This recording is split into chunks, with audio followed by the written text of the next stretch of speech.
कृपया ऐसे ही अपडेट्स के लिए हमारे चैनल टेली प्लेयर को जरूर सब्सक्राइब करें। आज के एपिसोड की शुरुआत में राही और प्राग रास्ते में डांस करती लड़कियों को देखते हैं। राही मुस्कुराते हुए प्राग को धन्यवाद देती है कि उसने उसके सपनों को पूरा करने में मदद की।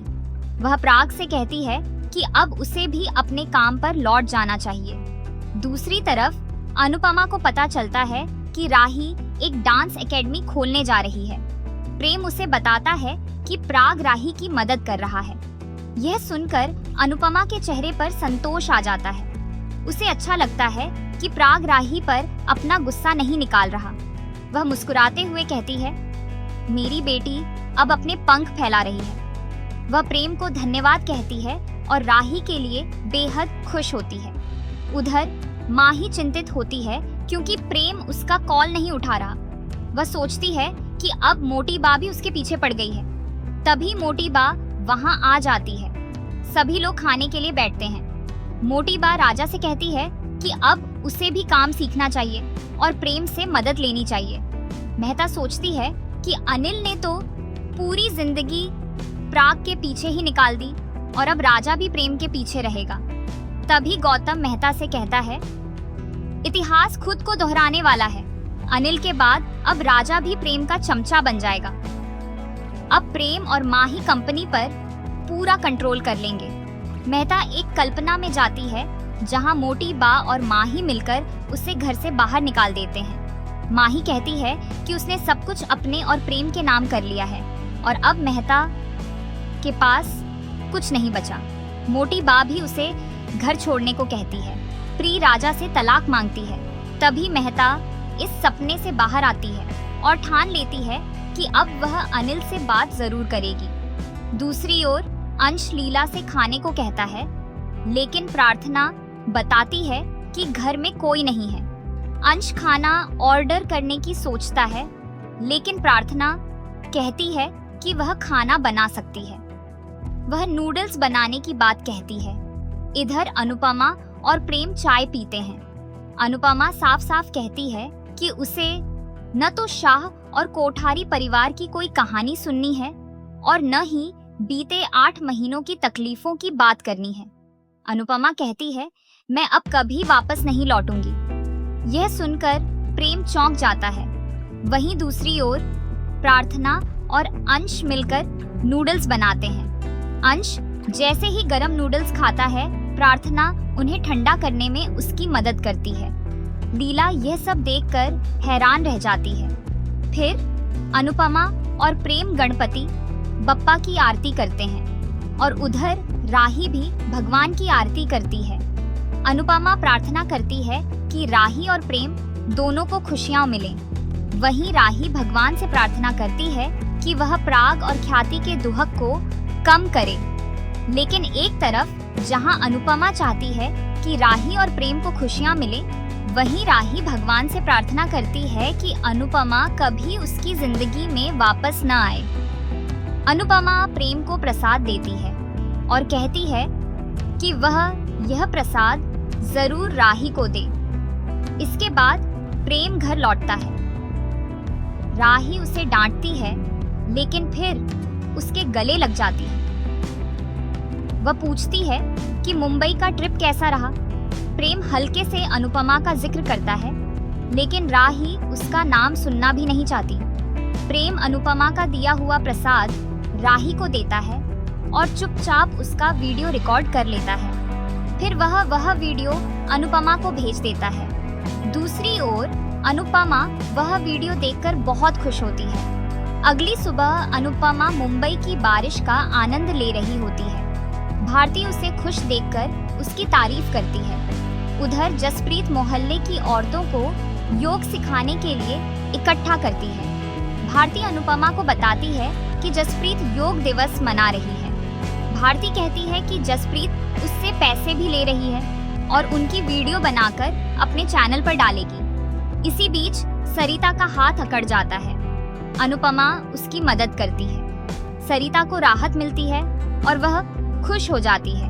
जसप्रीत कहती है कि अनुपमा के इस टैलेंट के भी पैसे लगेंगे। इस सब के बीच अनुपमा कई दिनों बाद दिल से हंसती है और भगवान से प्रार्थना करती है कि राही को भी ऐसी ही शांति और मुस्कान मिले। उधर प्रेम राही को उठाता है। तभी राही जल्दी से उठती है और कहती है कि उसे भगवान का भोग बनाना है, वरना मोटी भा नाराज हो जाएंगी।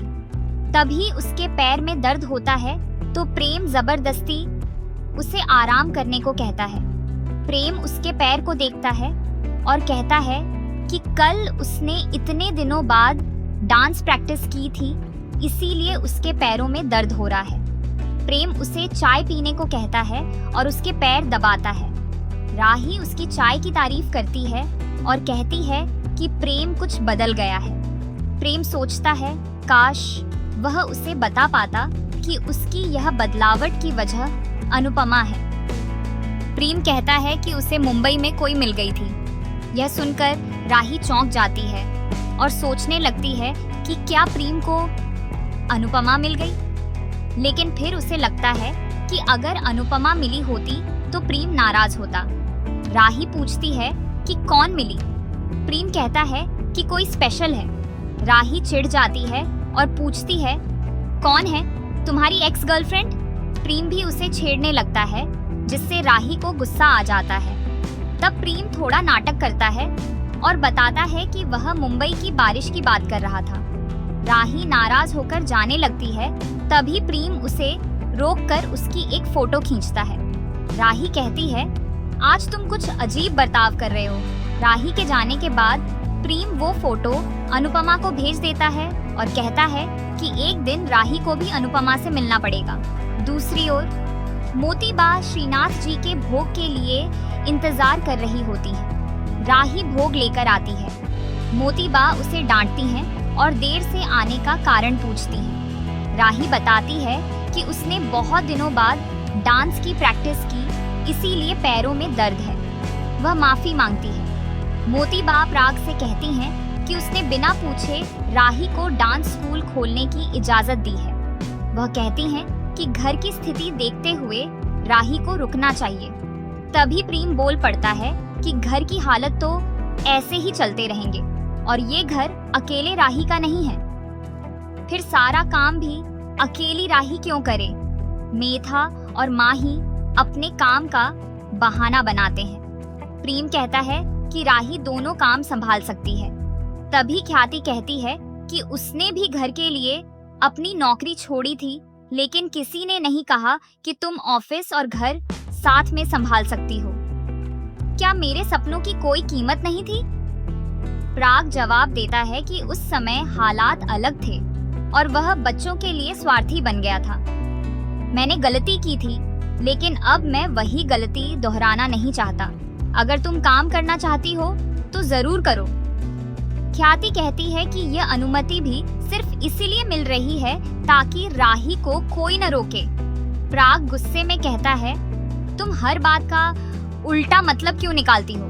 ख्याति कहती है आप सब हमेशा मुझे ही क्यों गलत समझते हैं। तभी राही सबको शांत रहने के लिए कहती है और कहती है कि अगर वह सब कुछ मैनेज नहीं कर पाई तो डांस एकेडमी नहीं खोलेगी। सब चौंक जाते हैं। मुंबई में अनुपमा प्रेम और राही की फोटो देखकर खुश होती है। तभी मनोहर जी का फोन आता है और वे उसे अखबार और सब्जी लाने को कहते हैं। जसप्रीत कहती है अखबार और सब्जी लाना तुम्हारा काम नहीं है, इसके पैसे अलग से लेने चाहिए।